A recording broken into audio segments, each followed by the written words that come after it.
Wow, those are impressive pictures over there. Look. You got to. Cool. You're important. Pretty cool, man. All right. Here's Michael Kelly. Michael nominated for an Emmy for his portrayal of the complicated, good, bad guy. Creepy. Whatever. You can use up a lot of adjectives Love on him, him. though. Doug Stamper in season 3, House of Cards, the White House Chief of Staff, recovering from his traumatic brain injury only to fall off the wagon. Rachel, she...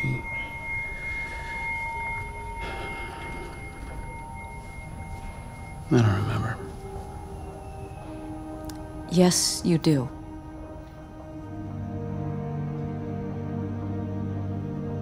A carjacking? A man. What sort of man? That part's fuzzy. It could be anyone then. Any man. Yeah, any man. You love this role, huh? I really do. I mean, you get to act with people like that and Kevin Spacey.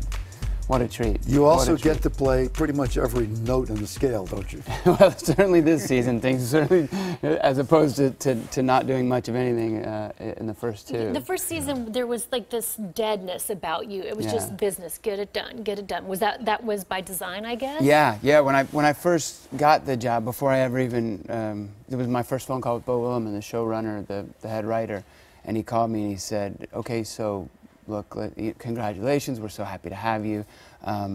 Let's talk a little bit about Doug." And I was like, "Great, yeah." And he's like, "So basically, for the first season, I just want you to not emote." And I was like, "All right, I can do I can do that. That sounds reasonable." And from that one note, sort of the character just sort of grew out of that. You know, this guy who sort of talks very monotone and doesn't really do show any cards, no pun intended. It's just him, you know. So that it was a great note that he gave So me. it was built for that to suddenly change when everything. So Right. so he knew that like 2-3 seasons in advance. Yeah, he knew, right from the get-go, he was Yeah. like, this is the guy. It was like, at the end of the season, I want everyone to just be like, what's up with that guy? Right. What is the story with And that guy? and we fill in a little bit. And then you get a Yeah. little bit more of him in Little 2, and then season 3, obviously, with We the didn't brain even know injury. that you were it's going to be like- alive for Right. season 3. This is the larger question is on this show, people disappear and die and whatever. Did you think you were going to disappear, die, or whatever? There was a brief moment. When we finished season 2, and I was lying there in the woods, and it was always the plan. We shot it. I was breathing. But there was a brief moment when I was filming Everest in the Alps with very poor internet and access and whatnot. And so, but the first email I got was from my father. The show premiered, and I had not seen season 2. And my dad sent an email saying, "Mom and I just finished, and you look pretty dead to me." And then my business manager a couple of days later, "Well, it was fun while it lasted." I was like, "Wait, I know I was breathing when I shot that." Yeah, best job ever. And then, you know, several months passed of a little insecure actor and me panicking, going, "Well, it's House of Cards. They don't hesitate to kill people." And now, fast forward to the summer, we found out that you were nominated for Emmy. How did you? Did you expect it? How did you find out? What was? I'll be honest. I'm not being humble me. I really thought that I was going to fall just on the bubble outside. There's so much great television, so many incredible actors today, and just I couldn't help it. I went on those websites and I read about it, and it was like, looks like he'll fall just outside. So when it happened, I was actually at work, and we were filming in the Oval Office. Robin was directing, Kevin and Derek Cecil, who plays Seth Grayson. We were filming a scene in the Oval Office, and they were like, "We're turning around, we got 20 minutes. And so Kevin was like, "Let's go to my trailer, they're about to announce." And we go and we watch, and they did the show, and then they did Kevin, and then they did Robin, and then they said, "Okay, now go online and find out the rest of them." And Kevin's like, "Pull it up, pull it up." And I was like, "It's not gonna happen, it's not gonna happen." Cut to us in the Oval Office, they're like, "We're ready for you guys." We go back to set, and Beau Willimon, the head writer, showrunner, came out and said, "I want to get everyone together here," brought the whole crew together and said, "Congratulations, everyone, 11 nominations again this year.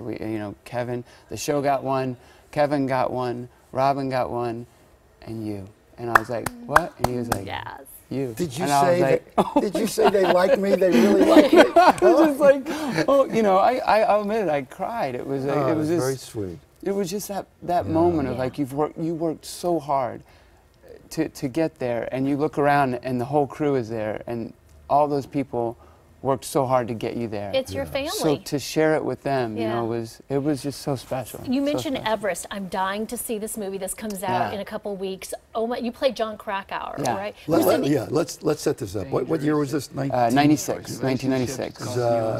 Famous Everest climb, a couple of groups. Very publicized climb, by Yeah, the way. yeah. We were all aware of it. People, it was the beginning of social media and getting information on it. And you are what? And I play John Krakauer, who went there to write about the commercialization and how people were paying $65,000 to summit this mountain, and he ended up summiting, but it was a terrible year, and that they didn't have all the same weather reports we have now. They didn't have all the technology we have now, so they got up there, and most of them summited. But once they got there, the perfect storm hits, and it was them trying to get down. And a lot of it is coming down is much harder than going up. You're going up and you see it and you're like, I can do it, and you use every ounce in How you long were to you get over there to do it? We were on that film for 3 months. Hard. So we were Were in you in Nepal. Nepal? No, we Nepal. were only in Nepal for a week and a half, I think, 2 weeks. And then we went to the Italian Alps.